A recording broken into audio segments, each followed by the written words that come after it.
This video is sponsored by MONKE. It's a monkey. Look at the monkey. Monkey. Godzilla x Kong: The New Empire was directed by Adam Wingard and released in theaters last weekend. I am a pretty big fan. I'm not like as big into these films as most, but I do enjoy watching some kaijus bounce around and, hit each other with things and kill each other and just do all sorts of wild things, and there's a lot of that in this movie. This is a very much turn your brain off kind of movie. But if you haven't seen the film, this will contain some spoilers. You can go there if you've already seen it. You want to just get right to the good stuff. But if you haven't, click off before then. Let's get into it. So, in this movie, we have Godzilla and Kong, or I should really say just Kong, because Godzilla doesn't really have a lot of screen time in this movie. Not as much as I would want him to in a movie with his name in the title. Whereas Godzilla versus Kong, there was plenty of that Godzilla versus Kong action. There was the not the helicarrier, sorry. The barge fight, on top of the ship. That was really badass. And you get the final fight in Hong Kong. That was really cool to see. And in this movie, I'm not saying that we don't get good fights. We get some great fights here and there. But they're very few and far between. They're not as big a scale as the other ones, I wouldn't think, other than the final one. Because in this movie, our main villain is the Scar King, okay? And this is a pretty good villain. He does his job. He is threatening. But he does serve as a pretty big threat for Kong. They do have a fight. And, there are some things here and there that happen to Kong that might shock you. Obviously from the trailers, you know that he gets this new augmented arm. That was really awesome. He does some good work with that in this movie. That was awesome to see. And we get some other creatures here and there. I won't go too much into that, because that will enter into spoilers, but there is some very satisfying payoff near the end of this movie, let me tell you. Getting into the parts that I don't like discussing about these movies, the humans. Now look, I'm not saying that these humans have to be like stellar actors. They don't have to be amazing. They just have to kind of be compelling somewhat. And I don't really get that out of these characters. I'm sorry.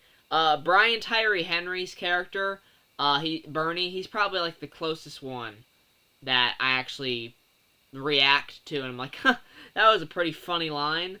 But everyone else really very one note. We don't have Millie Bobby Brown returning for this movie, which is fine. I'm not gonna complain.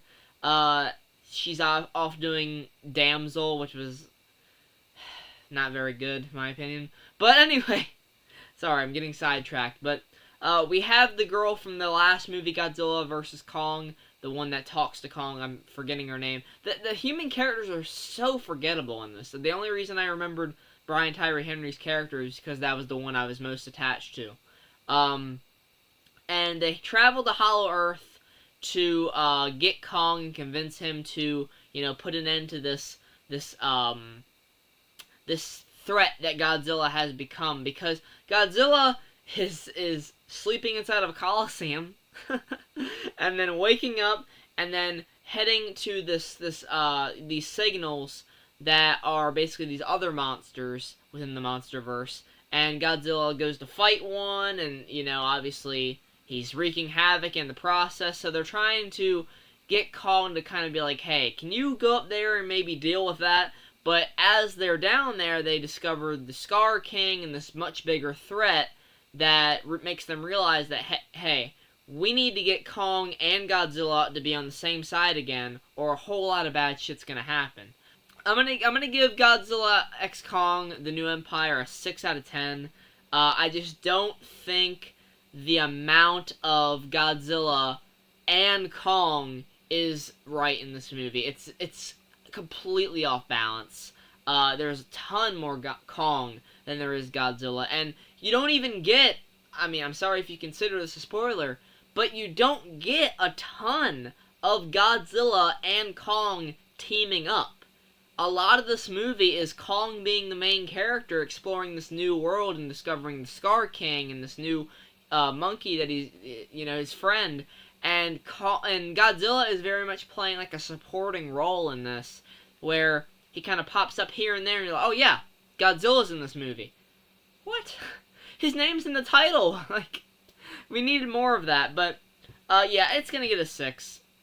I liked Godzilla vs. Kong a lot more than this one, unfortunately. The last, like, 20 minutes of this is perfection. Loved that. Every bit of that. But the lead up to it, the first and second act, are just very underwhelming. So, entering the spoilers, I'm really just going to get to the final act of this movie, because the first 2 acts, there's some interesting stuff that happens here and there. Kong gets a toothache, and they remove it and put a new one in, which is pretty funny. And then Scar King injures Kong, which results in him having to get the arm.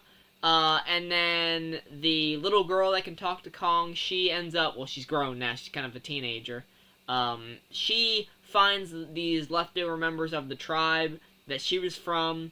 So that was interesting enough. You know, they were living down in Hollow Earth. I found that kind of interesting. So my goodness, I'll give them a round of applause for that. They gave me some human drama, or some human stuff that I actually enjoyed. Wow, that's a shocker.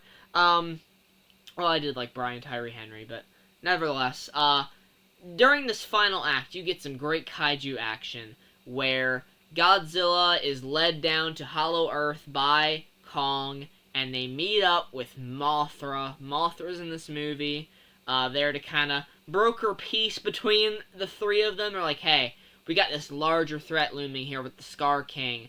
And sure enough, Scar King comes in there. Shimo is also there, who's being controlled by Scar King. Shimo is the ice power kaiju that Godzilla fights earlier in the movie, but unfortunately loses that fight, gets frozen, comes out with Barbie rays, and bringing on that Barbie energy, while Kong is bringing the Kongergy by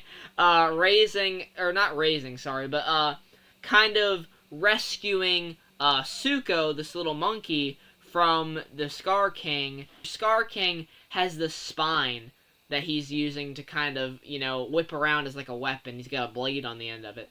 And at one point, he whips it around this entire top of this building, pulls it off, and then just lunges it at Godzilla and Kong, which is pretty awesome. The final fight's in Brazil. So everyone's like, holy shit! These waves are, it's on the beach, and these waves just start freezing over. And then Shimo pops out, and then Scar King gets out there, and he just starts going to work, just destroying everything. So Kong has to put a stop to that, and Godzilla later on. They all team up, and then Shimo, obviously, Scar King loses control, and freezes the Scar King, and Kong just slams him on the ground. That was really awesome. So that's kind of the most enjoyment I got out of this movie, was those final 20 minutes where we really kick it into high gear. Because there is the fight with Godzilla and this kind of crab kaiju earlier in the movie, which I enjoyed, but it was very short. And then there's some other great action sequences involving Kong running away from these creatures on Hollow Earth, and then you get the fight between Kong and Scar King, which was entertaining enough. But really, when you kick it into high gears, when you get Godzilla and Kong teaming up, it's crazy. Isn't it crazy that a movie called Godzilla x Kong is better when it's Godzilla and Kong working together? Shocker. That's my criticism. That's my biggest criticism I have with this movie, aside from the human stuff that I don't give 2 shits about, is that they don't give you what you most want, which is Godzilla and Kong teaming up. They give you that in the last 15 to 20 minutes. But where was that, earlier in the movie, where Godzilla is off here doing God knows what, and Kong is the main focus? There just wasn't enough screen time on Godzilla, in my opinion. And then you get the stuff at the end with the daughter, and the mom. The mom thinks that the daughter wants to stay there with the tribe, but then she's like, no, you are my home. But it just, I'm sorry, it rings hollow to me. It rings Hollow Earth to me, I should say. Haha, yeah. Good jokes. But yeah, that really is it for the review, guys. Godzilla x Kong basically comes down to some very underwhelming human drama that I didn't care about. Once again, I didn't care about it in the last movie. I'm not going to care about it in this one. And the kaiju fights, while they are entertaining, I just needed a lot more out of the Godzilla side of things. But if you enjoyed the review, if you enjoyed the movie, nonetheless, of my criticisms, tell me down in the comments what you thought about it. Leave a like on the video, subscribe for more awesome movie reviews. April is going to be a bit of a slower month. I might review Monkey Man, I might not get to it. Civil War is another one that I might want to review, but the only two that I have set in stone right now for this month is Abigail and Challengers. So keep in touch for the channel for that those reviews. Take care, guys. Goodbye.